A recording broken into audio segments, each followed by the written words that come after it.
Hello everyone, how are you doing? This is MD Tech here with another quick tutorial. In today's tutorial, I'm going to show you guys how to determine if HDR is supported on your Windows 11 computer. So HDR stands for High Dynamic Range. So it's a video style that provides different shades of colors and will give you a more vibrant picture quality. So I'm going to show you guys how to see if it's available on your computer if your hardware supports it. So we're going to go ahead and jump right into it. And we're going to start off by opening up the search menu. Type in settings, best match should come back with settings. Go ahead and open that up. On the left side, you want to make sure you're underneath system. And then on the right side, you want to select the display button. Click inside the little bar to open it up.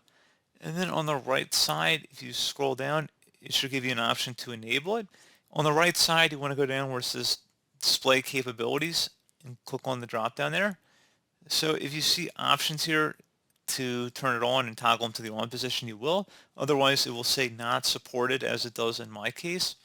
So a few different system requirements for HDR. HDR, you need a DisplayPort 1.4 or HDMI 2.0 or higher, a GPU with PlayReady 3.0, as well as a display resolution of at least 1080p. So pretty straightforward process on that, guys. Do hope I was able to help you out, and I do look forward to catching you all in the next tutorial. Goodbye.